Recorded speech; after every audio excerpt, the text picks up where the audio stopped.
थोड़ा सा patiently genetics पढ़नी पड़ेगी। जेनेटिक्स दोनों जेनेटिक्स के खत्म होने में भी काफ़ी टाइम लगेगा और जेनेटिक्स आपको बहुत मन से पढ़नी है। जहाँ नहीं समझ में आए क्लियर करते चलिएगा, वरना फिर आखिरी में अगर आप सोचोगे कवर कर लोगे तो मैश हो जाएगा। ईज़ी है, बट आपको थोड़ा-सा पेशेंटली पढ़नी पड़ेगी। तो मैंने आपको मेंडल के ये बता दिया था, उसने पी प्लांट यूज़ किया और रेसिप्रोकल भी क्रॉस बता दिया था। ठीक है, अब आ जाते हैं मोनोहाइब्रिड क्रॉस मेंडल का सबसे पहले देखते हैं। ये मोनोहाइब्रिड क्रॉस क्या था, उसने क्यों एक्सपेरिमेंट किया, मुझे ज़रा बोल दो। जेनेटिक्स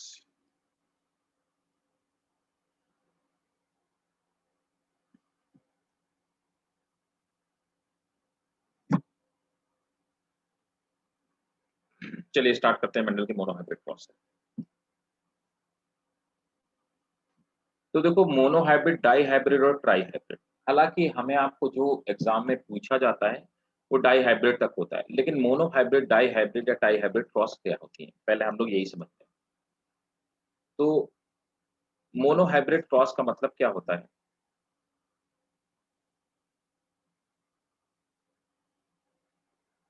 एग्ज़ाम्पल के तौर पे हमने 2 प्लांट्स के बीच में, है ना? यहाँ पे एक पी प्लांट है, तो पी प्लांट में हमने 2 प्लांट लिए, ऑब्वियसली 2 ही प्लांट हमें लेने होंगे, एक मेल लेना होगा और एक फीमेल लेना। हमने क्या किया, मेल फीमेल जब प्लांट लिए, तो इन दोनों प्लांट में एक कैरेक्टरिस्टिक लिया। तो मोनो हाइब्रिड क्रॉस में हमेशा क्या होंगे, हम सिंगल मोनो कैरेक्टरिस्टिक लेंगे। तो कैरेक्टरिस्टिक जो हमने लिया,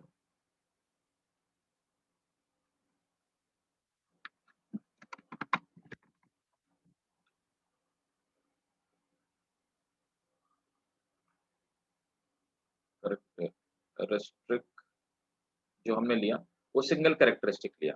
तो मान लेते हैं हमने हाइट ले ली, तो दोनों में हम जिस कैरेक्टरिस्टिक को स्टडी करेंगे, जिस कैरेक्टरिस्टिक को रीड करेंगे, वो एक ही कैरेक्टरिस्टिक होगी, height. So we will take single characteristic. हम हाइट की कैरेक्टरिस्टिक को दोनों प्लांट में रीड आउट करेंगे, ठीक है? तो हमने क्या किया, हाइट ले लिया। अब हाइट में 2 तरह के हाइट के प्लांट हो सकते हैं, एक टॉल और दूसरा शॉर्ट, ठीक है? तो हमने यहाँ पे एक कैरेक्टरिस्टिक लिया, हाइट, और उल्टा भी कर सकते हैं, ऊपर वाला भी शॉर्ट ले सकते हैं और नीचे वाला भी टॉल ले सकते हैं, आप कुछ भी लो, लेकिन कैरेक्टरिस्टिक कुल मिलाकर के हमने एक ही लिया, that was the height of the plant. तो ऐसे इस तरह के क्रॉसेस को जब हम किसी 2 प्लांट के बीच में क्रॉस करवाते हैं, 2 एनिमल के बीच में क्रॉस करवाते हैं, लेकिन हम एक ही कैरेक्टरिस्टिक को स्टडी करते हैं, उसको हम मोनोहाइब्रिड क्रॉस कहते हैं। अब दूसरी क्रॉस हो सकती है डाइहाइब्रिड क्रॉस। जितने हम कैरेक्टरिस्टिक को काउंट करते जाएँगे, वो उतनी ही डिफिकल्ट होती जाएगी, डाइहाइब्रिड क्रॉस। शुरू कर लें हम? हाँ,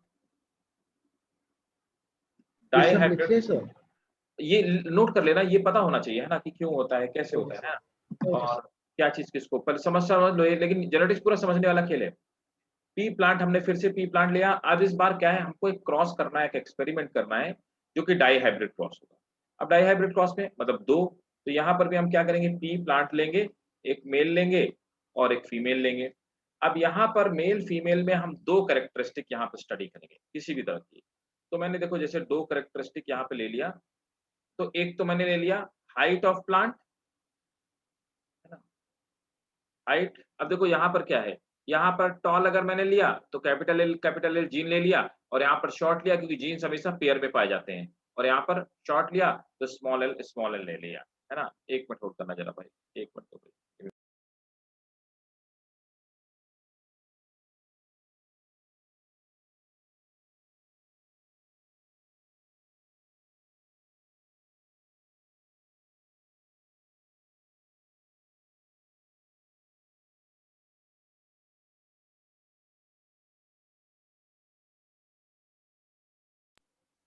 देखो, अब यहाँ पर हमने 2 कैरेक्टरिस्टिक ले ली, एक हाइट ले लिया और दूसरा हमने यहाँ पे कैरेक्टरिस्टिक क्या ले लिया, मान लेते हैं यहाँ पे फ्लावर कलर ले लिया, फ्लावर कलर, है ना? तो हाइट ले यहाँ पे हाइट भी ले लिया और फ्लावर का कलर ले लिया।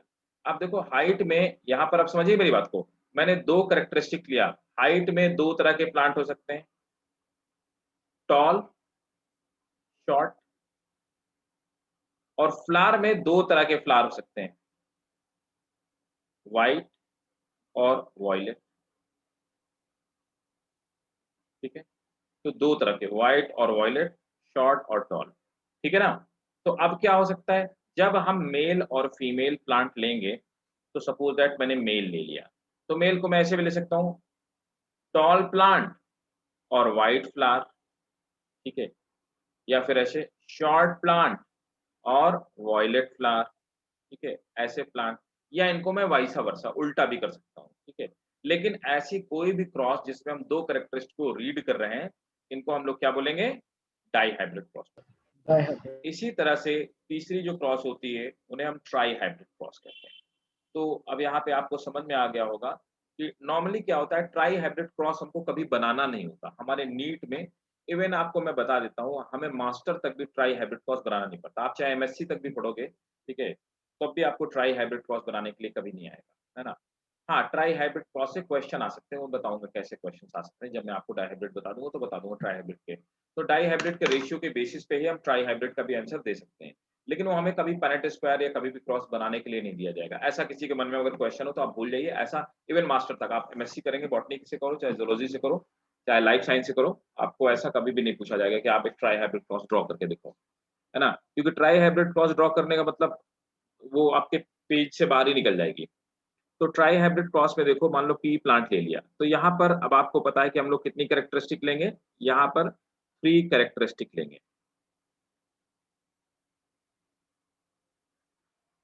3 कैरेक्टरिस्टिक। अब यहाँ पर 3 कैरेक्टरिस्टिक में जैसे मैंने एक हाइट ले लिया था, ठीक है, दूसरा मैंने ले लिया फ्लावर ले लिया, है ना? तो फ्लावर का कलर, तीसरा मैंने ले लिया सीड कलर, सीड कलर। तो यहाँ पे मैंने 3 कैरेक्टरिस्टिक ले लिया, मैं तीनों कैरेक्टरिस्टिक को रीड करूंगा। तो यहाँ पे ट्राई हाइब्रिड। अब देखो यहाँ पर मेरे पास कितने तरह के जीनोटाइप हो जाएंगे। तो एक तो मैं हाइट वाले ले लूंगा, कैपिटल एल, स्मॉल एल। दूसरा मैं फ्लावर के कलर वाला ले लूंगा, है ना?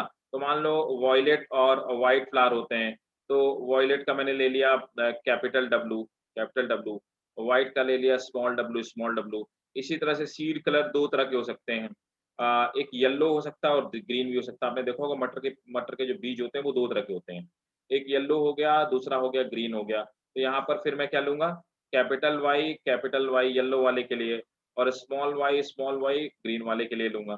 तो इस तरह से मुझे ये 6 जीन के पेयर लेने पड़ेंगे।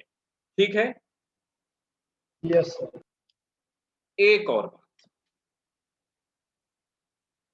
यहाँ पर कैपिटल एल और स्मॉल एल, आपस में इन्हें हम लोग क्या बोलेंगे, अलील। तो हम कहेंगे कि एक कैरेक्टरिस्टिक है हाइट जिसके दो अलील पाए जाते हैं, टॉल के और शॉर्ट के, जिसके दो अलील पाए जाते हैं। कौन से? Capital T, small T. क्या ये बात सबको क्लियर है? सर यस आपने जो भी बोला यस सर। आप स्पेल कर सकते हैं? क्या बेटा? सर आपने बोला ना कुछ लील। अलील। हाँ, तो पहले इसको नोट करना है, जो मतलब की चीज आपको लगे वो नोट कर लो आप इसको जल्दी से।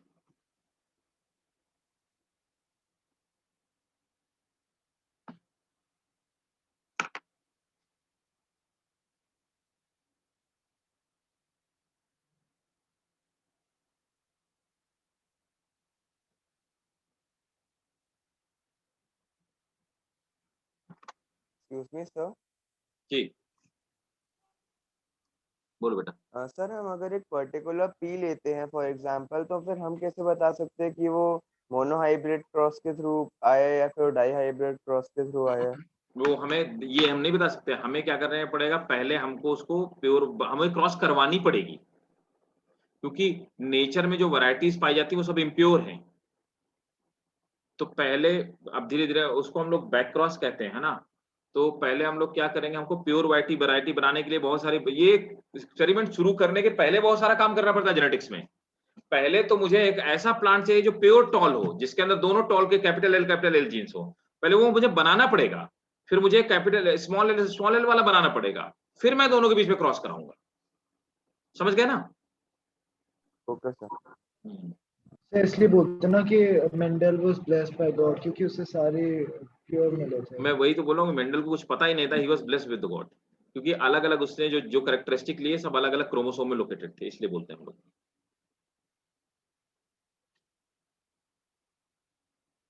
ठीक भाई, नोट कर लिया? हाँ जी, नोट कर लिया सबने? यस देखो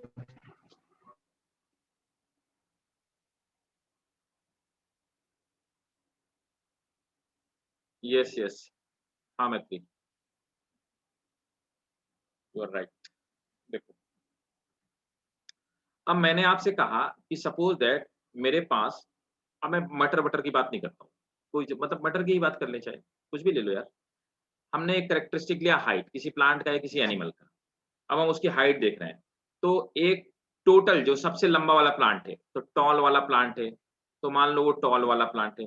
दूसरा प्लांट है जो शॉर्ट वाला प्लांट है ना? शॉर्ट या डॉर्फ जो भी कह लो, शॉर्ट वाला प्लांट है, उसमें स्मॉल स्मॉल है। मान लो कि अभी एक और प्लांट है जो इन दोनों के बीच का है ना? इंटरमीडिएट है, तो कैपिटल आई, कैपिटल आई, हमने उसके लिए एक जीनोटाइप ले लिया इंटरमीडिएट। तो मैं ये कहूँगा कि एक कैरेक्टरिस्टिक है हाइट, इसके कितने एलील हैं? सर 3। 3, है ना? किसी पर्टिकुलर कैरेक्टरिस्टिक के लिए जितने टाइप के, है ना? जितने टाइप के जीन्स का सेट पाया जाए, उनको हम अलील कहते हैं। तो इनके लिए हम टर्म यूज़ करेंगे, वी विल कॉल देम अलील और एलिलोमॉर्फ।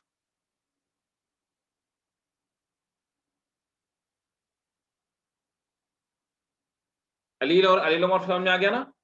जैसे कि यस सर। ह्यूमन्स में ब्लड पाया जाता है, तो हमारा जो ब्लड होता है ह्यूमन का ब्लड, है ना? तो देखो कितने एलील्स होंगे ह्यूमन के ब्लड में। हम में से किसी का, हम में से आपका ओ होगा, किसी का, हम में से किसी का ए होगा, किसी का बी होगा और किसी का ए बी होगा। तो अब देख लो हमारे आप में, तो जिसका ओ होगा उसमें जीन पाया जाएगा आई ओ आई ओ। अभी हम प्योर स्टेट की बात कर रहे हैं। दूसरा आई ए, तीसरा आई बी, है ना? चौथा आई बी। कितने एलील हो गए हमारे यहाँ, हमारे ह्यूमन ब्लड में? तो ह्यूमन ब्लड क्या है? एक कैरेक्टरिस्टिक है, और कितने एलील हो गए? 4 एलील। तो इनको हम ये बोलेंगे humans blood have 4 kind of the allele, है ना? फिर हम कहते हैं कि एक ऐसा आदमी मिला जिसका एलील इनमें से कोई नहीं था, तो हम बोलेंगे वो एक्सेप्शनल आदमी है ना? तो हम बोलेंगे we have found a 4th exceptional allele of human being, जैसे जो बॉम्बे ब्लड वगैरह कहते हैं। ठीक भाई लोगों? Yes sir. चलो, अब देखो मैंने आपसे बताया कि मेंडल के ना रहने के बाद, है ना? इससे ब्लड के तो 4 एलील बोला ना आपने? हाँ, 4 एलील हो गए ना, ये okay sir, thank you.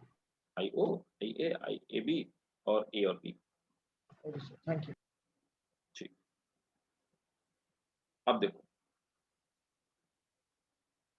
Next क्या है कि मैंने आपसे बताया कि मेंडल के ना रहने के बाद 1900 में वो 3 साइंटिस्ट थे, है ना? तीनों साइंटिस्टों का नाम मैंने आपको लिखवा दिया था ना, है ना? तो यस एस्मार्क हो गया, ह्यूगो डे व्रीज हो गया, है ना? कार्ल कोरेंस हो गया। इन तीनों ने मिलकर के कहा कि भाई मेंडल के लॉज हैं। तो मेंडल ने, आप नॉर्मली पढ़ते हो, आपकी शायद एनसीईआरटी में 3 ही लॉ दिखेंगे। एक्चुअली मेंडल के 4 लॉ हैं, है ना? तो मेंडल के अब सबसे पहले डालेंगे heading laws of Mendel. Sir, आपने अभी क्या नाम बोले? अच्छा, वो मैं लिखवा देता हूँ। अ, आपने पहले हार्वर्ड टोरी, अर्नस्ट चेन और वो लिखवाया था ना? क्या कौन-कौन से? ना, मैंने लिखवाया था ना मेंडल के मरने के बाद 3 साइंटिस्टों ने मिलकर के मेंडल के लॉस को दिया, यस सर, यस सर। है ना? ये देखो, okay sir, yes sir, yes sir, मिल ये गया सर सर। लिखवाए थे। हाँ, Hugo de Vries, Carl Correns और एरविन यस टेस्मार्क, सर, यस सर, मिल गया है ना? सर। तो वो मेंडल दूसरे के चैप्टर लॉस, का आई थिंक अब देखो मेंडल के कितने सारे लॉस हैं। मेंडल के मैंने बताया तो नॉर्मली एनसीईआरटी में 3 ही दिए हो, एक्चुअली मेंडल के 4 लॉज उन लोगों ने बनाए, है ना? मेंडल ने कोई लॉ नहीं दिया। तो पहला लॉ जो है that is law of paired characteristic.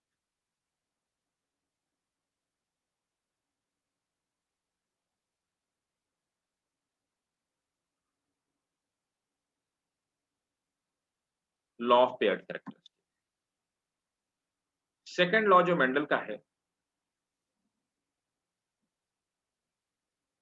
That is law of dominance.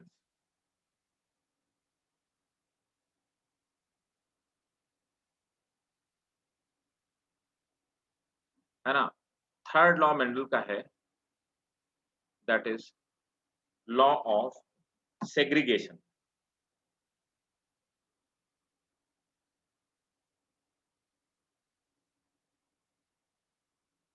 Law of segregation. और फोर्थ लॉ है मेंडल का, आपको ही पता है, law of independent assortment.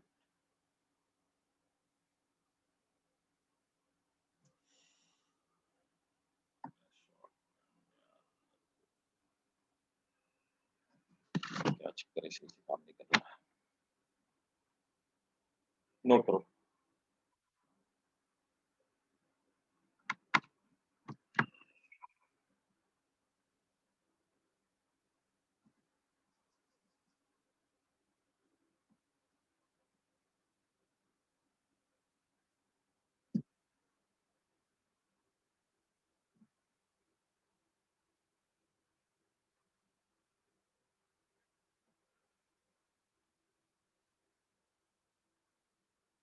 Note कर लिया?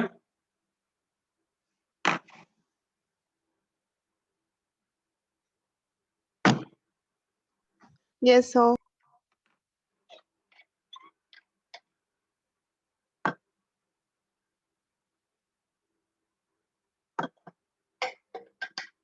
मेरी बात को बहुत ध्यान से समझिएगा, आपको ये कहीं नहीं मिलेगा, किसी बुक में नहीं मिलेगा, जैसे मैं बता रहा हूँ, इसे बहुत ध्यान से समझिएगा, को रिलेट करके समझिएगा, है ना।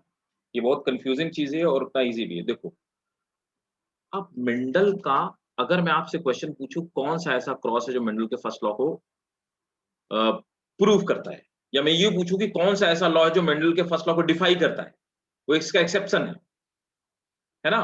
तो आपको इस नजरिए से इसको पढ़ना है, ठीक है। कि भाई लोग पढ़ लेते हैं कि मेंडल का मोनोहाइब्रिड क्रॉस या डाई हाइब्रिड क्रॉस, उनको लेना देना नहीं कि मोनोहाइब्रिड क्रॉस में कहाँ पे, मतलब कैसे हमको पता चला कि ये लॉ ऑफ डोमिनेंस कहाँ से आया, और अगर फिर हम मोनोहाइब्रिड डाइहाइब्रिड क्रॉस क्यों बनाते हैं। People are just making monohybrid cross, dihybrid cross, और बुक में भी लिखा हुआ है कि मोनोहाइब्रिड क्रॉस है, ये डाइहाइब्रिड क्रॉस है, लॉ ऑफ डोमिनेंस है, सेग्रीगेशन है, लेकिन इनका आपस में रिलेशनशिप क्या है ये कहीं किसी बुक में नहीं लिखा, बिलीव ऑन मी। किसी इंडियन बुक में नहीं लिखा, in fact I am sorry for that, किसी इंडियन बुक में नहीं लिखा कि इनमें आखिर क्या रिलेशनशिप, ठीक है। तो except some foreign author books जिन्होंने ये बताया कि आखिर पहले पहले तो, because this is the copy paste work, है ना।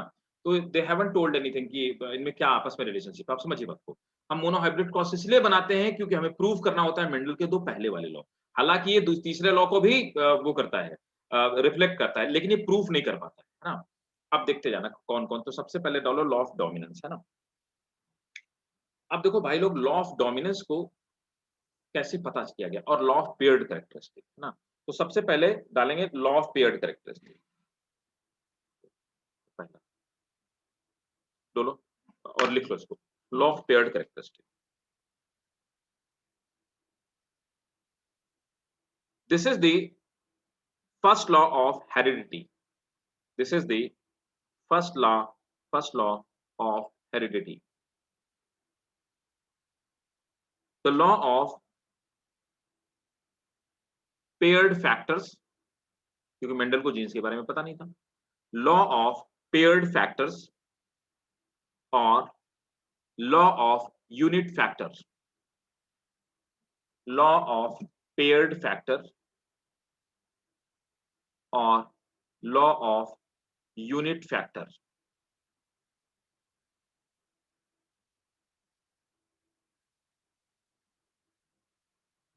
It states, full stop, it states that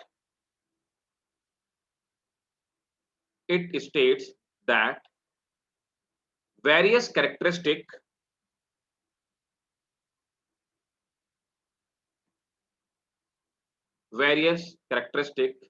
of heredity are controlled by factors. Mendel ने इनको फैक्टर कहा, आज की डेट पे इनको हम जीन नाम से जानते हैं, ब्रैकेट में लिख लो, are factors, controlled by factors, and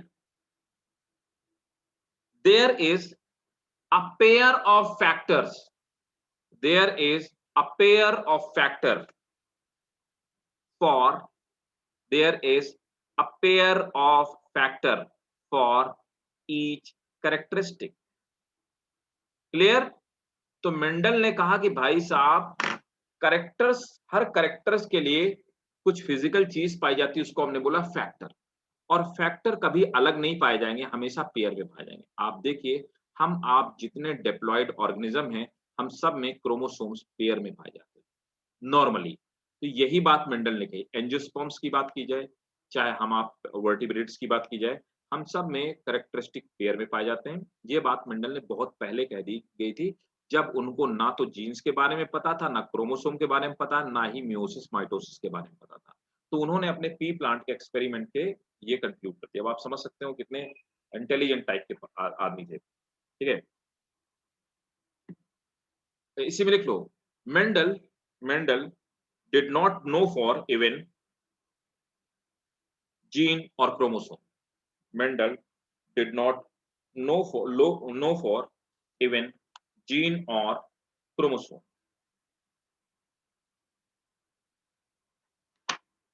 ठीक भाई, अब देखो, अब इसी के नीचे हम लोग डालेंगे, है ना, इसी के नीचे लिखो monohybrid cross. Monohybrid cross of Mendel. Monohybrid cross of Mendel.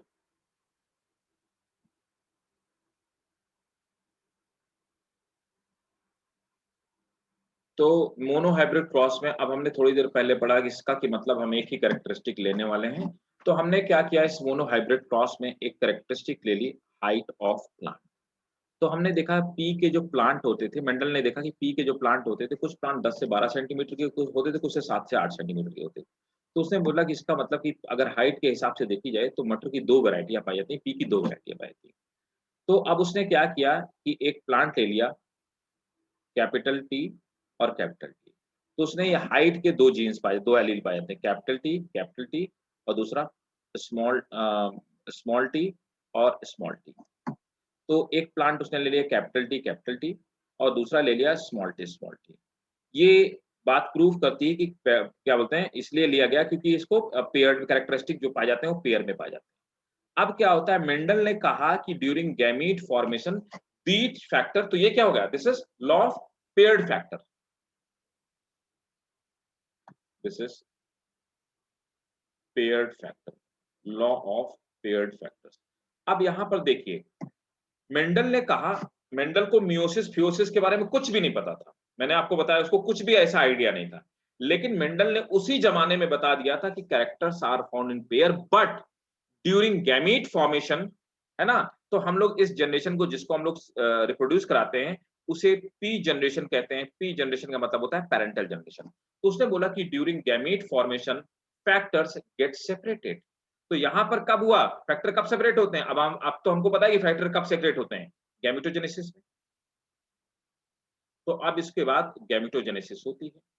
जब गैमेटोजेनेसिस होती है तो गैमीट का फॉर्मेशन होता है। अब यहां पर हम देख पा रहे हैं गैमीट अलग अलग हो गए, तो उसने बोला कि during the gamete formation factor gate separate. बिल्कुल सही बात कही थी, देखो ना, फैक्टर्स मियोसिस में क्या होता है, क्रोमोसोम अलग हो जाते हैं।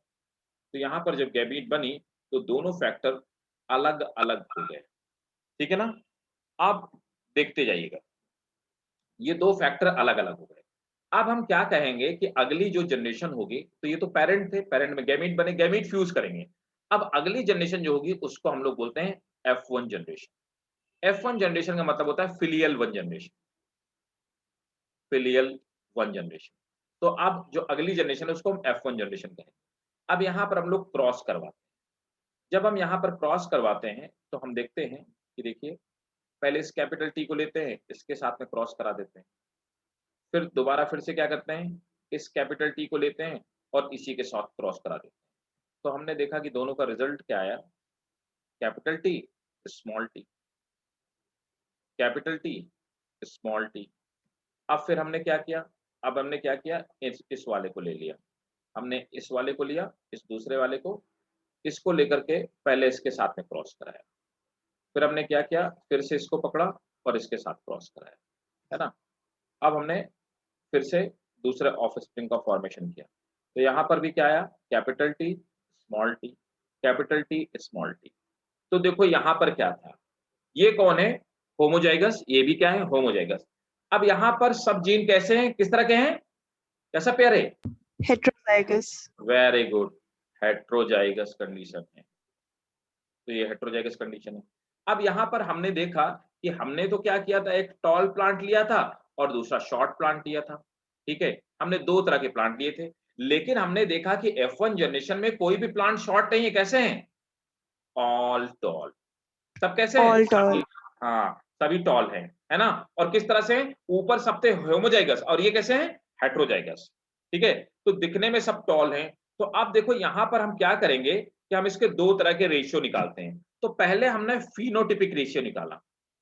तो फिनोटिपिक रेशियो क्या है, फिनोटिपिक रेशियो का मतलब हुआ, फिनोटिपिक का मतलब मॉर्फोलॉजिकली वे कैसे दिखाई दे रहे हैं, सब टॉल हैं, कोई भी शॉर्ट नहीं। तो हम क्या बोलेंगे, 4:0 का हमारा रेशियो आया।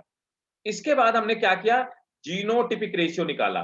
तो जीनोटिपिक रेशियो क्या होता है, इनके जीन्स कहते हैं, सबका जीन्स एक ही तरह, कोई दूसरे तरह का जीन्स नहीं, उनका जीनोटिपिक रेशियो भी कैसा हो गया, 0, ठीक है। तो यहां पर देखो क्या हुआ, मेंडल ने इस ये जो इसका मोनोहाइब्रिड क्रॉस था, यहां से दो बातें मेंडल ने बताई। पहली बात मेंडल ने बताई कि यहां पर फैक्टर्स पेयर में पाए जाते हैं। अब आप देखिए, यहां पर दोनों ही जीन मौजूद हैं, लेकिन इनमें से एक जीन अपने आप को रिप्रेजेंट नहीं कर पा रहा है, बल्कि दूसरा जीन अपने आप को कंप्लीटली रिप्रेजेंट कर पा रहा है। तो मेंडल ने कहा जब दो जीन इंटरैक्ट करते हैं और अगली जनरेशन में अगर उनमें से कोई जीन कंप्लीटली अपने आप को रिप्रेजेंट करे और दूसरे वाले जीन को रिप्रेजेंट ना करने दे, ठीक है, तो वो जीन जो अगली जनरेशन में कंप्लीटली डोमिनेट कर गया या अपने आप को रिप्रेजेंट कर रहा है, तो उसको हम लोग क्या बोलेंगे, उसके लिए मेंडल ने कहा उसे हम लोग बोलेंगे डोमिनेंट जीन। तो यहां पर कैपिटल टी क्या है, दिस इज डोमिनेंट। तो ये डोमिनेंट है। और मेंडल ने कहा कि दूसरा वाला जो डोमिनेंट के प्रेजेंस में अपने आप को ना दिखा पाए, उसको बोलेंगे रेसेसिव जीन्स बोलेंगे। यहीं पर ये मोनोहाइब्रिड क्रॉस क्या प्रूव करता है, it proves law of dominance. तो अगर हमसे पूछा जाए कि भाई मेंडल का जो ये मोनोहाइब्रिड क्रॉस है, तो ये क्या रिप्रेजेंट करता है, तो monohybrid cross law of paired characteristic of law of dominance को represent. Is it clear to everyone? yes sir, तो आप इसको नोट कर लीजिए, फिर हम आगे कुछ बात कर लेते हैं इसी में।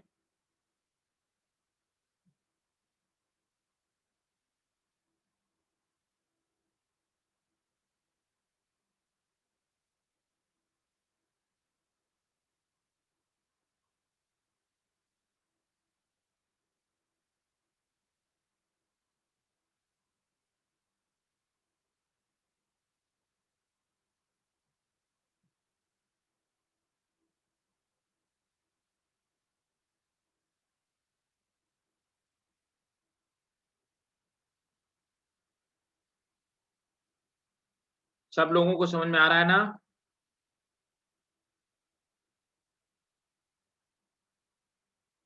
Yes, sir. ठीक है, गुड। कौन कौन,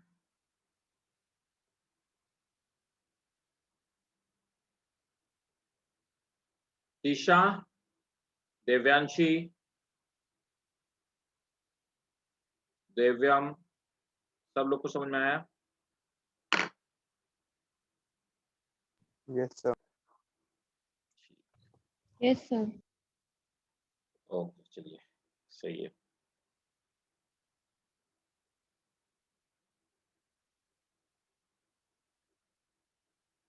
नोट करके बताना मुझे।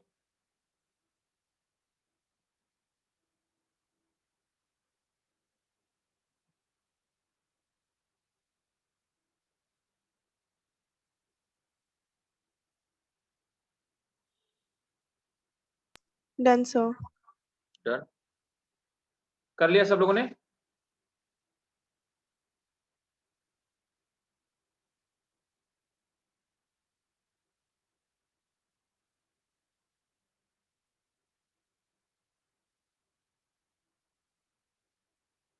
चलो नोट करना स्टार्ट करो। डेफिनेशन लिख लीजिए, क्योंकि आपको स्कूल में तो यही लिख के आना है। डेफिनेशन आपको याद होनी चाहिए। समझने वाली बात तो नीट में एप्लीकेबल है, और जेनेटिक्स से बराबर क्वेश्चन उसमें भी आएगा, बोर्ड एग्जाम में भी। नोट करो। The above conclusion led the formation of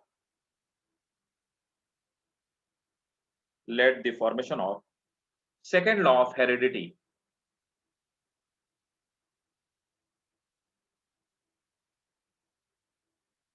that is law of dominance.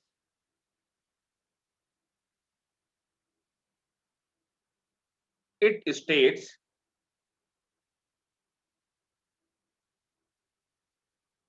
during the cross between contrasting characteristic,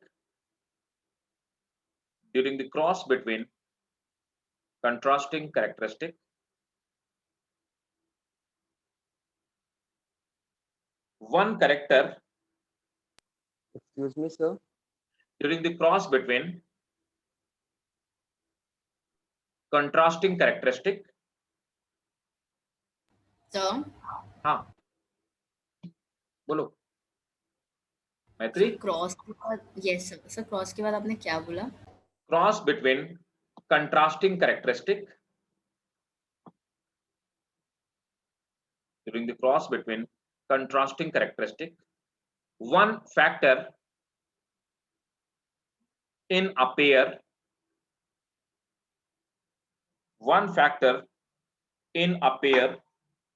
may express itself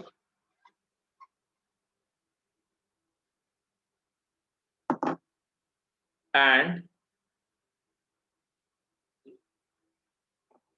it prevent the expression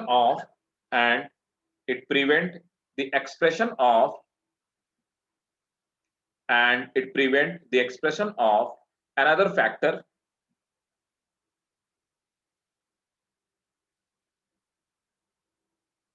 full stop.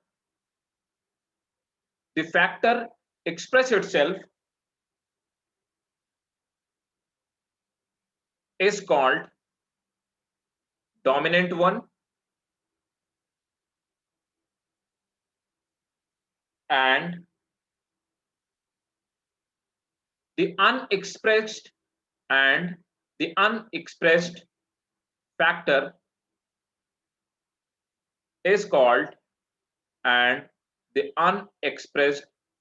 is called recessive one.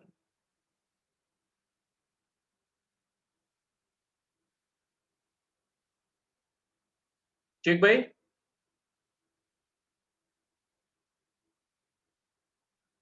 यहां तक किसी को कोई doubt नहीं ना? एकदम clear है ना? चलो, अब मेंडल ने कहा कि कहीं ऐसा तो नहीं कि कैपिटल टी ये क्या हुए, ये अलग अलग हुए, और ये कैपिटल टी और स्मॉल टी एक साथ है और ये मिक्स हो गए आपस में। मतलब रेसेसिव, और ऐसा तो नहीं कि रेसेसिव और डोमिनेंट वाले आपस में मिक्स हो गए और डोमिनेंट वाला ही अपना कैरेक्टरिस्टिक दिखा रहा है। इसके लिए मेंडल ने क्या किया कि ये जो ऑफ स्प्रिंग F1 जनरेशन वाले आए, उनके बीच में क्या किया? सेल्फिंग करवाई। तो सेल्फिंग, इसके आगे की कहानी, selfing between F1 of spring. तो उन्होंने क्या कराई? इन ऑफ स्प्रिंग्स के बीच में सेल्फिंग करवाई। तो हमने देखा कि हमारे कैसे कैसे हमने किसी भी दो को ले लेते हैं, तो चारों का जीनोटाइप एक ही था, capital T small T, capital T और स्मॉल टी। अब दोनों का जब फिर से क्या, अब ये क्या होगा, ये F1, अब जो F1 ऑफस्प्रिंग थे वो पेरेंट बन गए हैं। अब यहां पर क्या होगी? फिर से वही सेम प्रोसेस। अब अगली प्रोसेस, दैट इज गैमेटोजेनेसिस। दोनों में गैमेटोजेनेसिस होगी, मतलब मियोसिस होगा।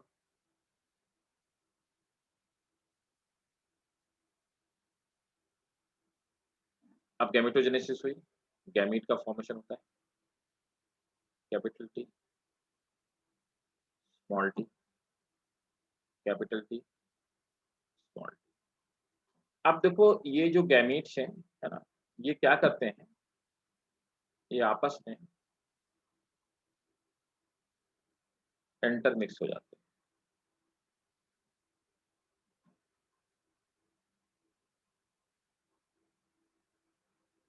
ऐसे कर लेते हैं। एक्सक्यूज मी सर, हाँ, सॉरी सर, मेरा इंटरनेट चला गया था कोई सर। नहीं। आपने फैक्टर्स वाले रिसेसिव फैक्टर्स के बारे में आपने उसके बाद पॉइंट लिखवाया कुछ? ना पॉइंट कुछ नहीं लिखा है, इसके बाद मेरे ये बता रहा हूँ मैं, ठीक है। ओके ठीक है, हाँ, ओके, थैंक तो देखो, हाँ, कोई और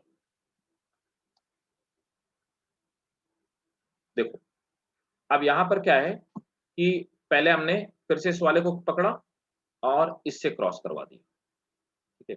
इसी तरह से आप इस वाले को पकड़ेंगे,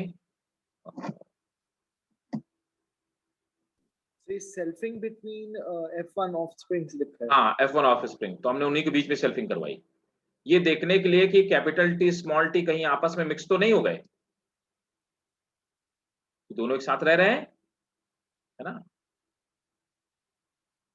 अब देखो, अब यहां पर क्या है कि अब ये कैपिटल टी,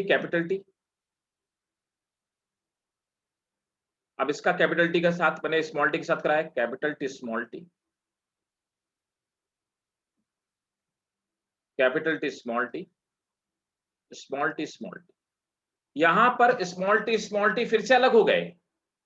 इसका मतलब क्या होता है कि during the zygote formation two factor comes close with each other, या during reproduction the two genes or two factor comes each other, they do not mix with each other, and during gamete formation क्या हुआ, ये दोनों एक दूसरे से mix नहीं हुए, during gamete formation they segregate, क्या हो जाते हैं, अलग अलग हो जाते हैं, सेग्रीगेट हो जाते हैं, they segregate from each other। तो ये क्या है, this is law of segregation, means they do not blend, ये आपस में मिक्स नहीं होते, they do not blend or mix with each other, rather than they segregate with each other, this is called law of segregation। तो ये चीज क्या represent कर रही है, लॉ ऑफ सेग्रीगेशन को रिप्रेजेंट कर रही है, ठीक है।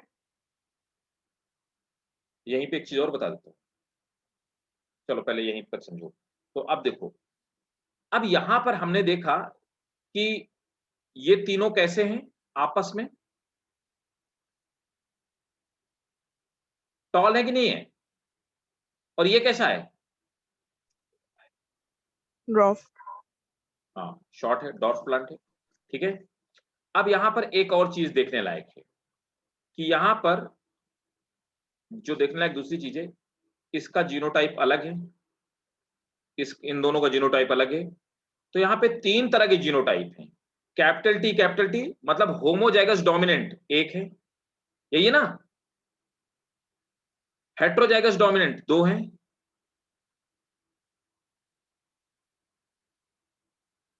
अरे मैत्री एक बात बताओ, देखो किसी भी मेरे अंदर दो तरह के क्रोमोसोम है, एक एक्स है और एक वाई है, ठीक है। तो एक्स वाई मेरे अंदर मिक्स थोड़े ना हो गए, मेरे बच्चों में जब जाएंगे एक्स और वाई जाएंगे, तो अगर मेरा बेटा हुआ तो वाई मेरे वाई जाएगा, और अगर मेरी बेटी हुई तो उसमें एक्स चला जाएगा, ठीक है। तो एक्स वाई मेरे आए मेरे अंदर कहां से, मेरे पेरेंट्स से एक्स वाई मेरे अंदर आए, लेकिन वो एक्स वाई मेरे अंदर मिक्स थोड़े ना हो गए, वो एक्स वाई जब मेरे बच्चों में जाएंगे तो एक के पास एक्स चले जाएंगे, एक के पास वाई चले जाएंगे। तो इसका मतलब क्या हुआ, एक्स वाई दोनों तरह के सेक्स क्रोमोसोम मेरी बॉडी में मौजूद है, लेकिन वो मिक्स नहीं कर रहे हैं। What will happen, they will segregate during gamete formation, clear है। यस सर, ये सब समझ में आ गया था सर। वो मैं ही पूछ रही थी सर, लेकिन वो नहीं, इंडिविजुअलिटी मेंटेन कैसे करते हैं, मतलब वो मिक्स कैसे नहीं होते हैं? अरे यार एक बात बताओ, क्रोमोसोम दो सेट में अलग अलग पाए जाते हैं, तो क्रोमोसोम आपस में मिक्स कहाँ होते हैं बताओ। हाँ सर, लेकिन आफ्टर रिप्रोडक्शन अगर कैरेक्टरिस्टिक्स अगर दोनों पेरेंट्स आएंगे तो मिक्स होना मतलब ही नहीं बनता ना, कैरेक्टरिस्टिक मिक्स होना मतलब ही नहीं बनता, दोनों की जो कैरेक्टरिस्टिक, दोनों के जो क्रोमोसोम मिक्स नहीं होंगे, कैरेक्टरिस्टिक तो कुछ मदर के आएंगे कुछ फादर के आएंगे, है ना, उनमें से कोई भी, कुछ मदर के जीन डोमिनेंट होंगे कुछ फादर के जीन डोमिनेंट होंगे, इसलिए कुछ हमारे अंदर मदर के कैरेक्टरिस्टिक होंगे कुछ हमारे फादर के कैरेक्टरिस्टिक होंगे, लेकिन क्रोमोसोम आपस में पेयर में साथ में पाए जाते हैं ना, है कि नहीं, वो पेयर वो क्रोमोसोम आपस में चिपक सकते हैं क्या, नहीं सर, वो नहीं छिपा सकता सर। हाँ फिर सर मैं कैरेक्टरिस्टिक्स की बात कर रही थी। करेक्टरिस्टिक देखो, समझो बात को। करेक्टरिस्टिक, अब मैं समझो मेरी बात को। मेरे फादर के हेयर स्ट्रेट थे, है ना, और मेरी मदर की हेयर कर्ली थे।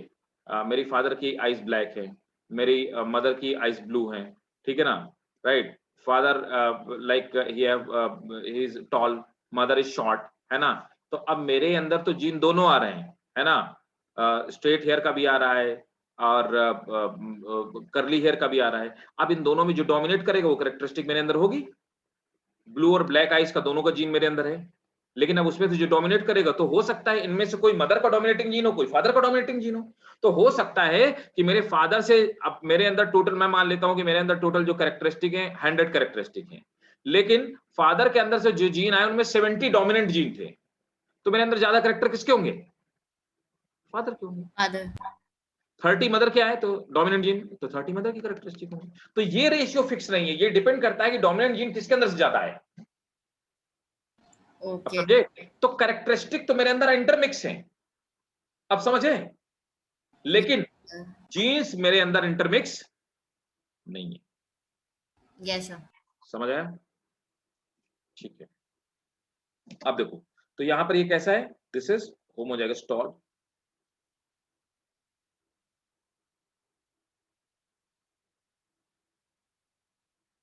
टॉल है। ये कैसे हैं? हेट्रोजाइगस टॉल, ठीक है। और ये कैसा है? Homozygous short. अब देखो, यहां पर करेक्ट देखा जाए, फिनोटिपिक रेशियो क्या है? 1:2। 3:1. 3:1।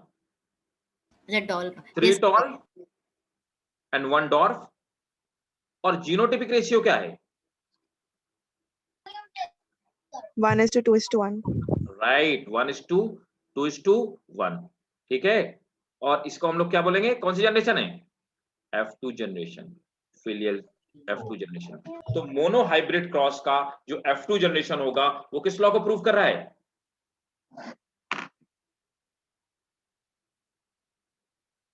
लॉ ऑफ सेग्रीगेशन को नहीं कर रहा है, बताओ। वो दूसरे Yes. लॉ को भी, चौथे लॉ को भी प्रूव कर रहा है, लॉ ऑफ इंडिपेंडेंट असॉर्टमेंट। ये वाला कैपिटल टी फ्री है, इसके साथ भी जा सकता है, इसके साथ भी जा सकता है। तभी तो मैंने इसको इससे भी क्रॉस करवाया और इससे भी क्रॉस कराया। ये स्मॉल टी इसके साथ भी जा सकता है, इसके साथ, ये किसी के साथ भी जाने के लिए इंडिपेंडेंट है। ये जोर जबरदस्ती नहीं है कि कैपिटल टी वाला ये स्मॉल टी वाला कैपिटल टी के साथ जाएगा, या ये स्मॉल टी इस वाले स्मॉल टी के साथ जाएगा। ऐसी कोई जोर जबरदस्ती नहीं है, वो फ्री है जाने के लिए, ठीक है ना। तो that is called law of what?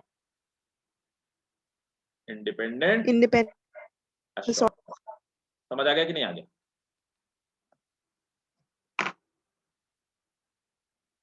Clear है? सर।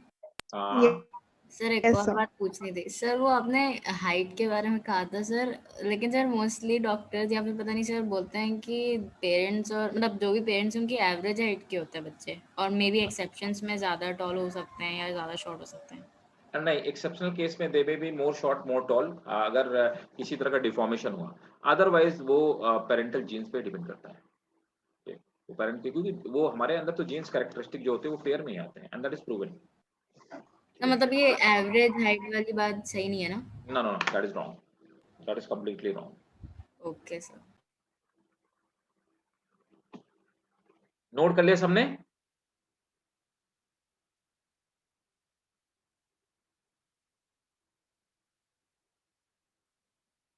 बोलो भाई। Yes Yes, sir. sir. Done. ठीक है, डन, ओके।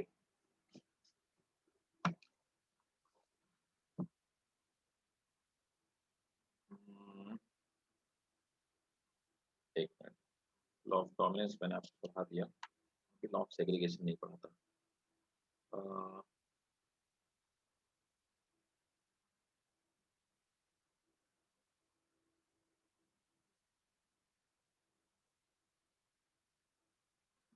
एक नोट करके लिखो, ये नीट के लिए बहुत इंपॉर्टेंट है। लॉ ऑफ सेग्रीगेशन बहुत इंपॉर्टेंट है, law of segregation and law of independent assortment, law of segregation and law of independent assortment of Mendel are universally true, कोई exception नहीं है, are universally true. Hence, these are often referred, hence these are often referred first and second law of Mendel, hence these are often referred first and second law of Mendel respectively.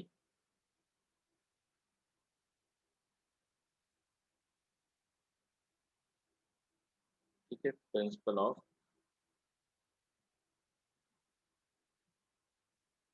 Clear. अब next heading डालेंगे law of segregation, law of segregation. According to this law,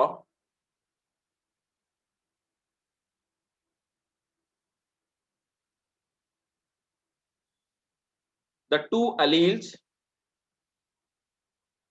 Sir, could you repeat please? मेरा internet पता हाँ नहीं कोई क्या बात है। नहीं,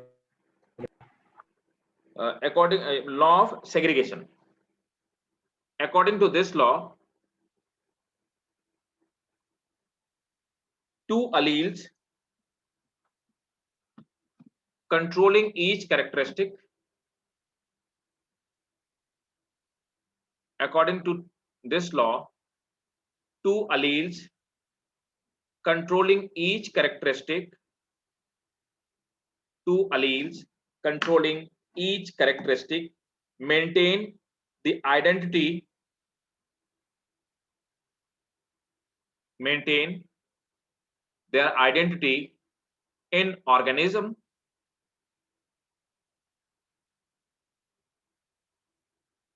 comma, they do not blend or intermix, they do not blend or intermix, full stop. During gamete or spore formation,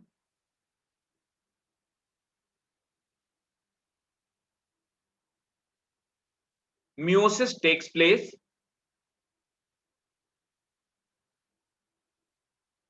During gamete or spore formation, meiosis takes place, due to which chromosome get separated, full stop.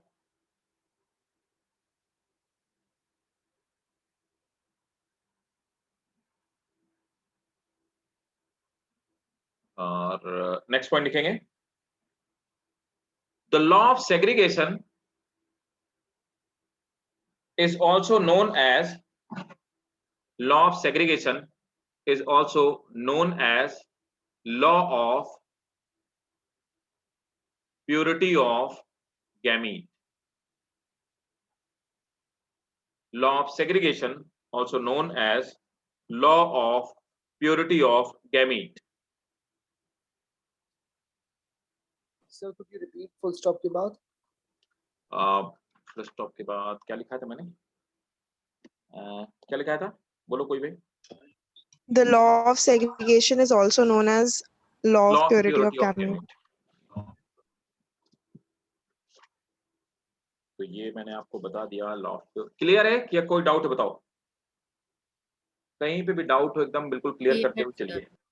हाँ, So also known as law of purity of gamete, ये law of purity of gamete, मतलब gamete हमेशा pure रहते हैं, वो कभी भी intermix नहीं करते।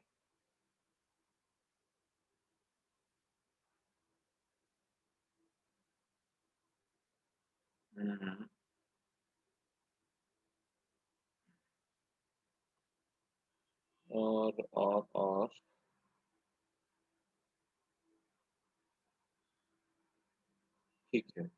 तो ये हो गया। नेक्स्ट है डाइहाइब्रिड क्रॉस, ठीक है। तो मोनोहाइब्रिड क्रॉस सबको समझ में आ गया क्लियरली, है ना भाई लोगों, क्लियर है? यहां तक किसी को कोई पॉइंट, सिंगल पॉइंट पे डाउट आप पूछिए। ठीक। तो अब मैं पढ़ाता हूं आपको डाइहाइब्रिड क्रॉस, और फिर आखिरी में लिखाऊंगा। हाँ बोलो।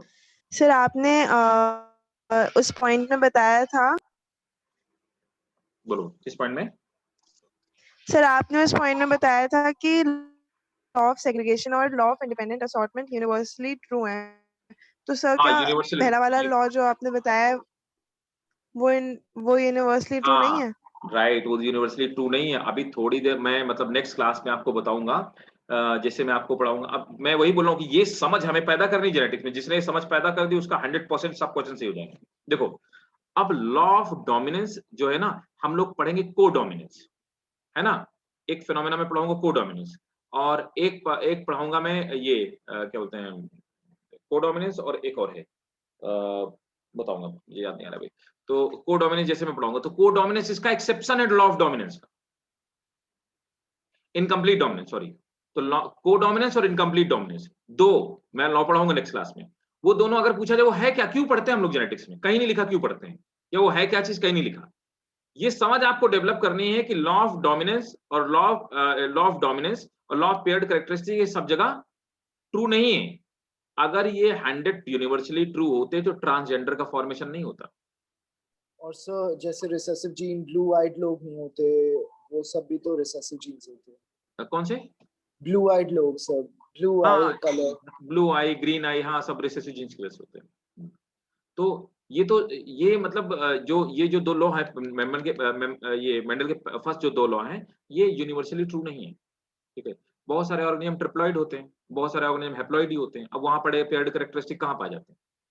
जैसे कि अगर बात की जाए हनी बी की, हनी बी में जो ये होती है ड्रोन्स होते हैं, वो सब हैप्लॉइड होते हैं, उनमें 16 ही क्रोमोसोम पाए जाते हैं, 16 क्रोमोसोम पाए जाते हैं। बाकी में फीमेल्स में और वर्कर में 32 क्रोमोसोम पाए जाते हैं, तो वो डिप्लॉइड हैं। तो इस ड्रोन्स में इसका मतलब पेयर्ड कैरेक्टरिस्टिक नहीं पाए जाते, तो ये लॉ तो फिर गलत हो गया ड्रोन्स के लिए, तो ये एक्सेप्शन है। उसी तरह से लॉ ऑफ डोमिनेंस पूरी तरह से सही नहीं है। कई सारी जगह क्या होता है कि को डोमिनेंस होता है, जैसे हमारा ब्लड ग्रुप ही है। कई सारी जगह क्या होता है, इनकम्प्लीट डोमिनेंस होता है। तो ये दोनों क्या है, they are exception of law of dominance. मैं बताऊंगा आपको, वहां पे लिखवा भी दूंगा इनफैक्ट किसके एक्सेप्शन, ठीक है, क्लियर है? Okay sir, yes sir. अब हम लोग बात करते हैं, है ना, ये पहले इसके हम लोग बात करते हैं कि ये डाई हाइब्रिड क्रॉस का, है ना। तो होपफुली यहां तक सबको क्लियर हो गया होगा, है ना। ठीक। तो अब हम लोग बात कर रहे हैं, मैं आपको दिखाता हूं पहले कि डाई हाइब्रिड क्रॉस कैसे होता है। ध्यान देना, dihybrid cross full fleshed 5 mark question आपके बोर्ड के एग्जामिनेशन में पूछा जाता है। वहां पे कई सारे लोग इसको ड्रॉ करते समय, इसको बनाते समय कंफ्यूज हो जाते हैं। कंफ्यूज इसलिए हो जाते हैं क्योंकि वो लोग प्रैक्टिस नहीं करते। और मैं आपको पहले से बता दे रहा हूं, अगर किसी भी बंदे ने प्रैक्टिस नहीं की, है ना, तो आप तय मानिए कि आपका क्वेश्चन गलत होगा। Genetics is the matter of practice, है ना। तो अगर किसी ने प्रैक्टिस नहीं की तो उसको उसका खामियाजा भुगतना पड़ेगा। अब रुक जाओ जरा, मैं आपको बताता हूँ। देखो कहाँ गया डायग्राम, यार किधर भाग गया। डाइहाइब्रिड क्रॉस, हाँ डाइहाइब्रिड।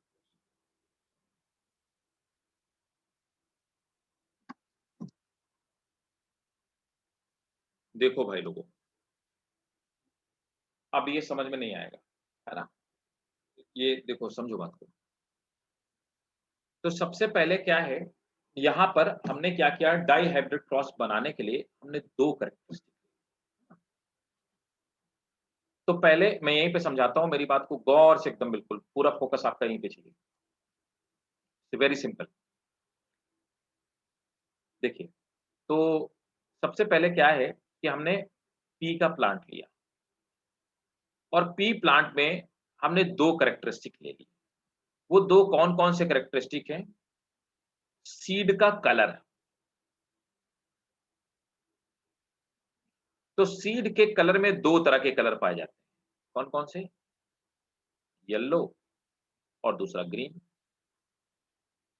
दूसरा हमने क्या लिया, सीड के कवर का टेक्सचर, है ना, तो सीड कवर ले लिया।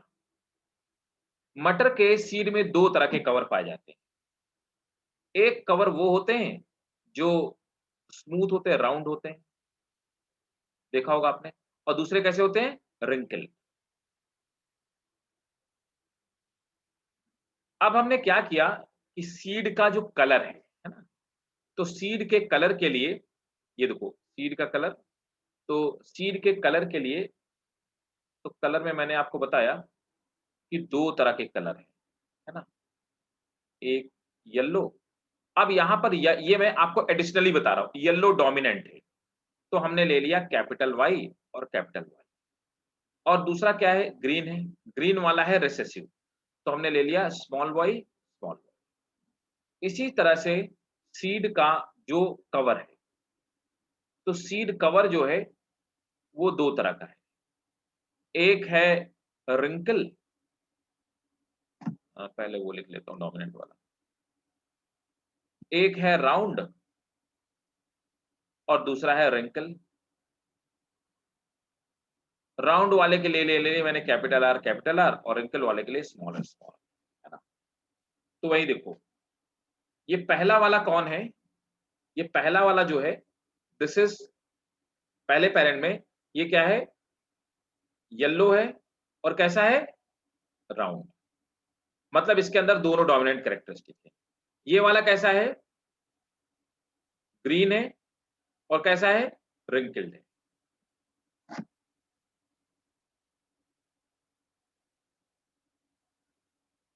अब मैं क्या करूंगा, मैं पहले इसके गैमीट बनाऊंगा। तो मैंने पहले क्या किया कि ये वाला इस वाले को पकड़ा, इसके गैमीट बनाता हूं मैं, capital Y capital Y capital R capital R. भाई साहब अगर इसके गैमीट बनेंगे तो ये सब अलग हो जाएंगे, तो यहां पर सब गैमीट कैसे बनेंगे, कैपिटल वाई और कैपिटल आर, चारों ऐसे बनेंगे ना, यस सर। Yes, sir. चारों गैमीट ऐसे बनेंगे, है ना। अपन कैसे भी क्रॉस कर लें, चारों गैमीट ऐसे बनेंगे, तो चार गैमीट इसमें बनेंगे, तो capital Y capital R capital Y. ये चीज लोग मिस कर जाते हैं, इसीलिए गलती हो जाती है जब हम लोग बनाने के लिए बैठते हैं। तो यहां पर इसीलिए हमने गैमीट में एक ले लिया, कैपिटल वाई कैपिटल आर। इसी तरह से हम लोग क्या करते हैं, दूसरे वाले का क्रॉस करवा लेते हैं, तो small Y small R small R. इसमें भी अगर ऐसे हम क्रॉस करवाएंगे तो देखो ऐसे हो गया, तो हर तरह से स्मॉल वाई स्मॉल आर, चारों गैमीट इस तरह से बनेंगे, small Y small are.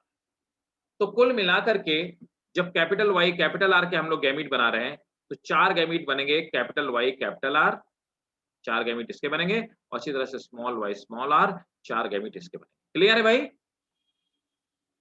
Yes sir. अब हमने क्या किया, दोनों के बीच में क्रॉस करा दिया। जब हमने क्रॉस कराया तो हमारी कौन सी जनरेशन बनी, फिलियल 1 जनरेशन बनी, F1 जनरेशन बनी। अब देखो, तो यहां पर क्या हो गया, दोनों के बीच में क्रॉस करवा दिया जाए, capital Y small Y capital R small R. तो जितने भी गैमीट बनेंगे सब क्या हैं, हेट्रोजाइगस डोमिनेंट, और रेशियो भाई साहब वही होगा 4:0 का। क्लियर है? मतलब कि ये जो भी प्लांट Yes. बनेंगे, they all will be yellow round seed plant. अब हमको बनाना है F2, तो जब हमको F2 बनाना है तो अपन करेंगे क्या, इसके बीच में क्या किया जाए, कैपिटल वाई, यार इसको नोट कर लो पहले, ये नोट कर लो, तो मैं इसको हटा दूं, यहां से रिमूव कर दूं, क्योंकि मेरे पास स्पेस इतना ही है। सर ऊपर का ये थोड़ा नहीं, सा पार्ट ये दिख भी नहीं रहा है। क्या क्या, अच्छा ये वीडियो हटा लो। सर ये अभी ऊपर ठीक का जो आपने लिखा है वो दिख नहीं रहा है थोड़ा सा। है, ये वाला नहीं दिख रहा, या ये वाला सर अब दिख गया। दिख गया, ठीक है।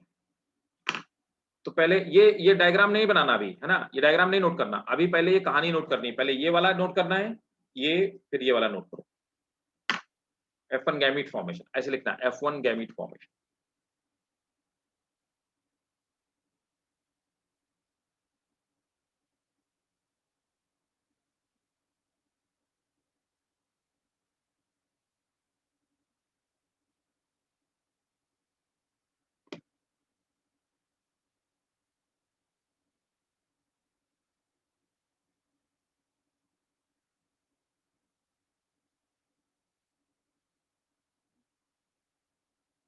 Done, sir.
हो गया भाई? Yes, sir. Yes.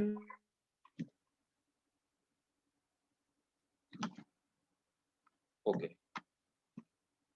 अब मैं इसको मिटा दे रहा हूं, ठीक है ना, इरेज कर रहा हूं। देखो, अब मैंने आपसे कहा कि अब हमारे ये बन गए, तो अब मैं इनके बीच में कराऊंगा selfing, capital Y small Y capital R small R, capital Y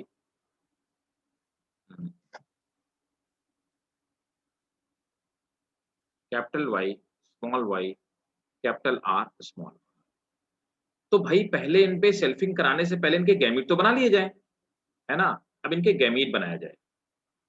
अब जब मैं इनके गैमीट बनाने जाऊंगा तो पहले मैं क्या करूंगा, इस कैपिटल वाई को इस कैपिटल आर से मल्टीप्लाई करूंगा, तो मेरा हो गया कैपिटल वाई कैपिटल आर, पहला गैमीट बना मेरा, ठीक है। नीचे मैं जो बना रहा हूँ वो गैमीट बना रहा हूँ। फिर कैपिटल वाई को स्मॉल आर से करेंगे तो मेरा हो गया कैपिटल वाई स्मॉल आर, ये मेरा दूसरा गैमीट हो गया। अब small Y capital R, small Y capital R, ये मेरा तीसरा गैमीट हो गया। स्मॉल वाई स्मॉल आर, ये मेरा चौथा गैमीट हो गया। तो मैं अब यहाँ पर क्या करूंगा, ये मैं क्या कर रहा हूँ, मैं कह रहा हूँ गैमीटोजेनेसिस कर रहा हूँ, गैमीट फॉर्मेशन। दोनों सेम है तो इसके भी चारों गैमीट ऐसे बनेंगे और इसको भी चारों गैमीट ऐसे बनेंगे, क्लियर है ना। तो मैंने क्या किया, ये पनेट स्क्वायर बनाया। ये लॉ देने वाले पनेट थे, पनेट साहब थे। तो पनेट साहब ने बोला कि देखो भाई ये सब बड़ा गड़बड़ हो जाएगा अगर इस तरह से क्रॉस बनाया जाएगा, तो ऐसे क्रॉस क्रॉस करके बनाएंगे तो बहुत गड़बड़ होगा, इस तरह का एक स्क्वायर बना लो। तो ऊपर आप देखिए यहाँ पर कैपिटल वाई कैपिटल आर, मैंने सेम सीक्वेंस लाके यहाँ पे कॉपी कर दिया, सेम सीक्वेंस लाके यहाँ पे कॉपी कर दिया। एक बात याद रखेंगे, इस वाले में हमेशा ओवा या फीमेल को लिया जाता है, और हमेशा इस वाले में, इसमें, है ना, इसमें पॉलन या स्पर्म को लिया जाता है। मतलब यूं कहें कि इधर वाले को मेल लिया जाता है, तो इस वाले डायमेंशन में हमेशा मेल लिया जाता है, इस वाले डायमेंशन में हमेशा फीमेल लिया जाता है। ये पनेट का रूल है, पनेट का लॉ है ना। तो पनेट स्क्वायर बनाया था, इनका नाम लिख लीजिए, इनका नाम था क्रूंडल पनेट, सी पनेट इनका नाम था। और इन भाई साहब ने पनेट स्क्वायर बनाना बताया था, और he given the concept of Punnett square, this square.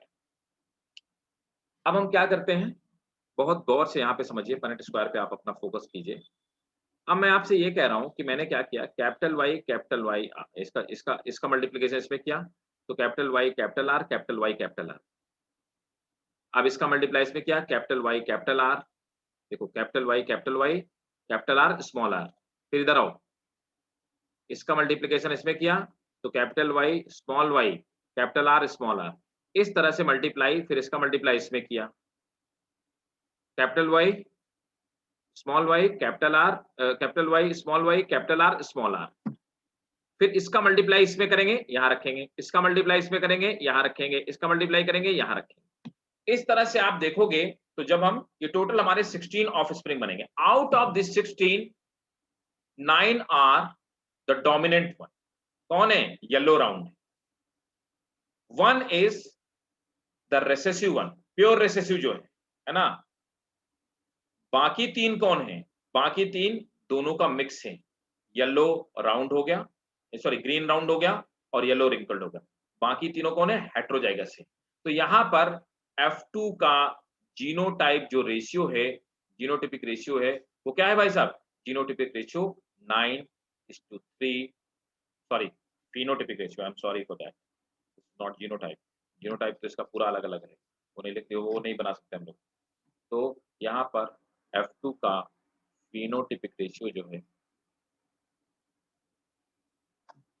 9:3:1 आएगा। इसमें 9 ये हो गए, ये 3 हो गए, ये भी 3 हो गए और ये 9:3:3:1 रेशियो आया। और F1 जनरेशन का क्या था? 4:0। क्लियर है?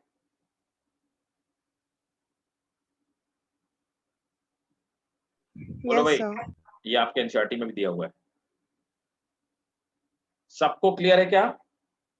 तो जीनोटाइप आपने क्या बताया? 9:3:3:1। सर फिनोटाइप और जीनोटाइप सेम है क्या? अलग है। जीनोटाइप आप कैसे निकालोगे? आपको अब बहुत सारे जीनोटाइप निकल आएंगे, काउंट करने पड़ेंगे। देखो सब जीनोटाइप अपने आप में अलग अलग है, सब अलग अलग है। 1:1:1:1:1:1:1 ऐसे करके लिख सकते हो। 16 बार लिखना पड़ेगा 1:1:1:1। सबका जीनोटाइप अलग है, हर ऑफस्प्रिंग का जीनोटाइप अलग है, लेकिन फिनोटाइप का रेशियो।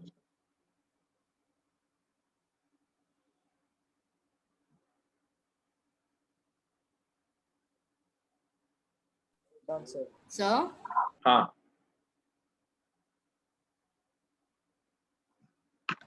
सो ओवा उस साइड फीमेल को रिप्रेजेंट करता है ना? हाँ। सर आपने गलत साइन नहीं बना दिया? क्यों? ये मेल का साइन नहीं होता क्या? ये अरे फीमेल का साइन नहीं है तो ऊपर, अच्छा आपने ऊपर क्यों रखा है सर? क्या? ऊपर क्या लिखा मैंने?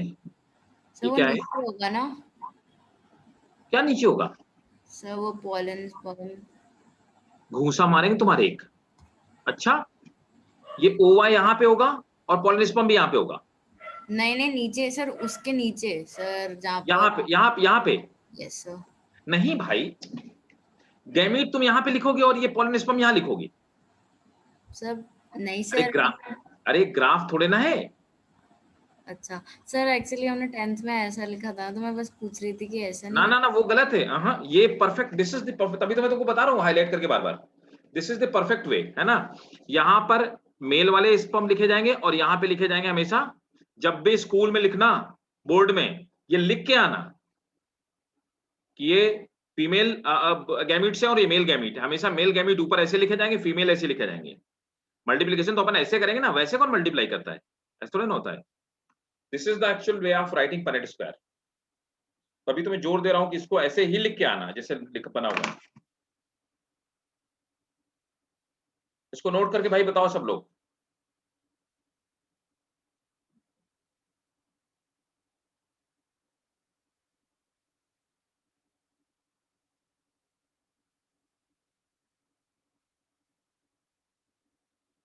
बहुत सारे लोग तो बोलते ही नहीं।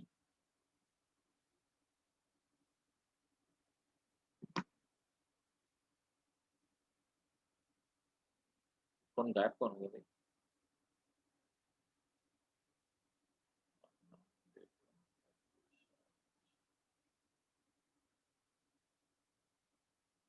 दिशा समझ में आया? यस सर आया। Devyanshi,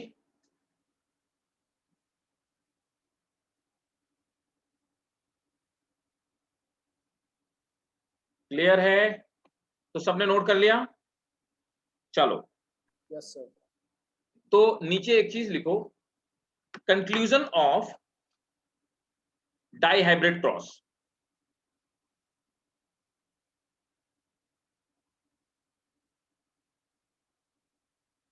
This dihybrid cross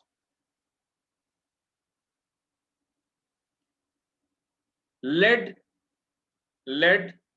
them to formulate the dihybrid cross led them to formulate fourth law of heredity. Fourth law of heredity, that is law of independent assortment. That is law of independent assortment.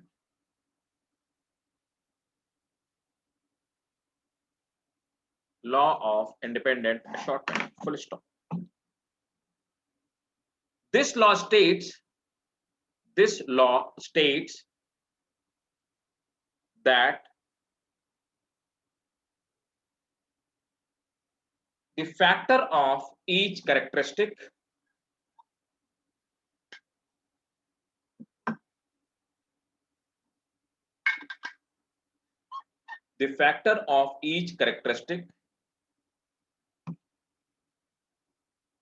distributed into gametes independently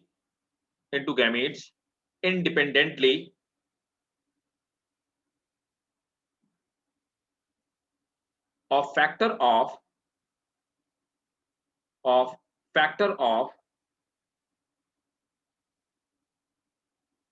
any other character.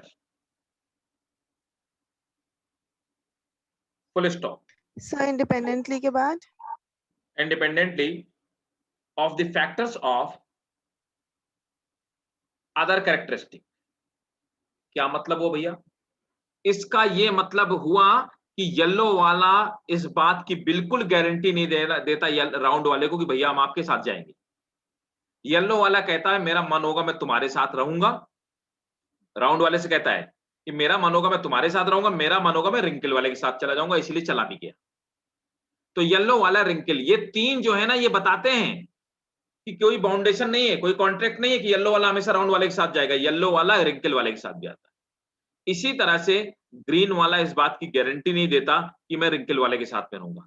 Green वाला कहता है मेरा मन होगा तुम्हारे साथ रहूंगा, मेरा मन होगा मैं राउंड वाले के साथ चला जाऊंगा, इसीलिए ग्रीन राउंड भी बना। तो ये दो जो बीच में 3:3 का रेशियो जो बना है, ये बताते हैं कि ये इंडिपेंडेंट असॉर्टमेंट होती है। Is it clear? सो हाँ, तो हम क्या ये कह सकते हैं Yes, कि sir. जो है ह्यूमंस के अंदर 23 डाइहाइब्रिड क्रॉसेस होते हैं।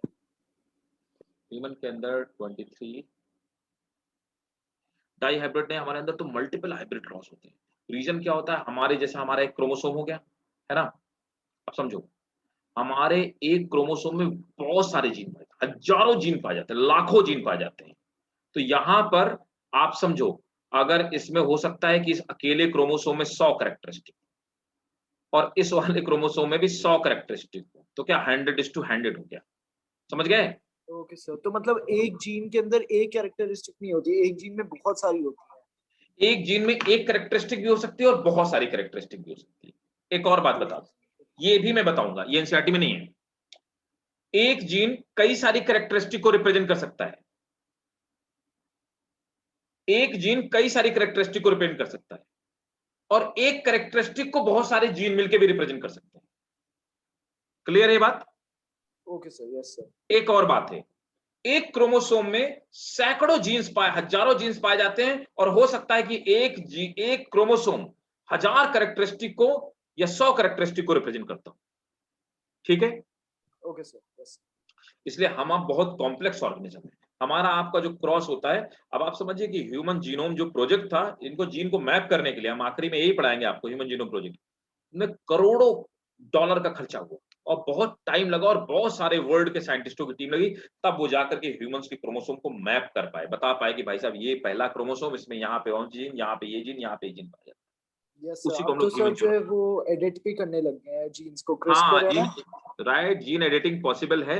हालांकि देखो एक्चुअली क्या है कि ह्यूमंस पे एक्सपेरिमेंट करना अलाउड नहीं है जब तक कि वो उसके वेलफेयर के लिए ना हो, है ना। तो जीन एडिटिंग जो है वो सिर्फ एक ही कंसर्न में अलाउड है, जैसे कि क्लोनिंग ऑर्गन की कर सकते हो, इंसान की नहीं। उसी तरह से जीन एडिटिंग सिर्फ डिजीज की कर सकते हो, बाकी किसी क्वालिटी की नहीं कर सकते हो, यस सर, यस सर। है ना? तो वो क्योंकि फिर तो ह्यूमैनिटी खत्म हो जाएगी। अभी कुछ दिन पहले लास्ट कुछ बैचेस थे यूपीएससी के, उनमें मैं पढ़ा रहा था ये डिजाइनर बेबी, है ना? तो बहुत कॉन्फ्लिक्टिंग इश्यू रहा और डिजाइनर बेबी को अभी भी अलाउड नहीं किया जा रहा है। डिजाइनर बेबी क्या है कि फिर आप अपने बच्चे में जो जीन्स डालना चाहो, क्वालिटीफुल जीन्स सब डलवा सकते हो। और ऐसा अगर बच्चा पैदा होगा तो मतलब बच्चे को अब कस्टमाइज किया जा सकता है जीन्स को यस एडिट सर। करके। और वो जो बच्चे होंगे वो ब्रेन से, फिजिकली जैसा आप एक परफेक्ट आदमी में समझ सकते हो ना, वैसे बच्चे होंगे। तो इस तरह से ह्यूमंस की 2 रेस क्रिएट हो जाएंगी। एक वो लोग जो रिच हैं, जिनके पास बहुत पैसा है, उनके बच्चे मतलब अल्ट्रा मतलब सुपर ह्यूमंस की तरह होंगे, और दूसरे जो बेचारे पुअर हैं, वो नॉर्मल हमारे आप जैसे इंसान होंगे, है ना? तो जो ऑब्वियसली जो सुपीरियर है वो हमारे ऊपर क्या करेगा? रूल करने की कोशिश करेगा। तो वर्ल्ड में 2 तरह के क्लासेस क्रिएट हो जाएंगे। एक वो जो सुपीरियर क्लास है, वो मूवी देखी ना, एक्स-मैन देखी ना? Yes sir. म्यूटेंट क्या है? म्यूटेशन हो जाना, है ना? Yes sir. तो वो एक ये साइंस फिक्शन है। जैसे अभी आपने क्वेश्चन पूछा ना, और मैंने आपको बताया ये फिक्शन है। अगर ऐसा हो, जैसे इस पे कोई मूवी बना दी, इसको हम फिक्शन बोलते हैं। तो जैसे अगर आपने बोला, तो मैंने कहा अगर डिजाइनर बेबी बन जाए तो वर्ल्ड क्या होगा? वैसे वहां पे उन्होंने बताया कि अगर कुछ म्यूटेंट लोग हो गए, इंसान में म्यूटेशन ऐसा हो गया तो कैसा होगा? म्यूटेंट अलग हो जाएंगे और नॉर्मल इंसान अलग हो जाएंगे। उन दोनों के बीच में कभी नहीं बनेगी, दोनों के बीच में कॉन्फ्लिक्ट होगा। ठीक है? Yes so sir. That will be A situation of war in humanity. ठीक है? तो देखो, क्लियर है यहाँ तक? डाई हाइब्रिड क्रॉस क्लियर है? तो हाँ, ये सॉरी, जल्दी से हेडिंग डालो, एक लॉ लिखवा देता हूँ जल्दी से। यही law of independent assortment. This law states that the alleles of different characters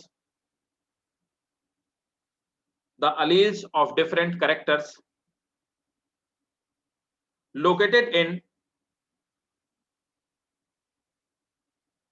different pair of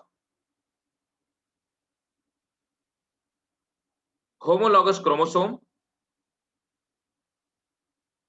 So alleles of different characters. are located in different pair of homologous chromosome and if independent of one another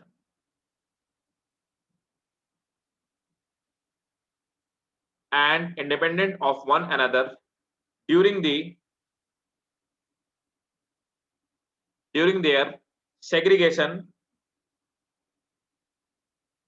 and gamete formation. So फिर से repeat कर देंगे please. ठीक है, note कर लो। This law states that alleles of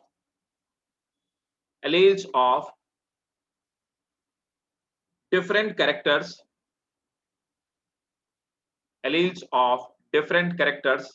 are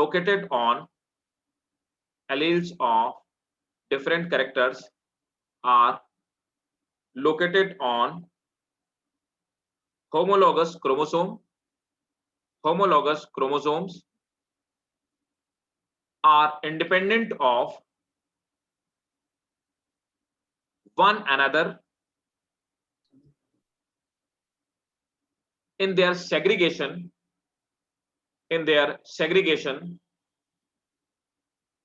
during gamete formation.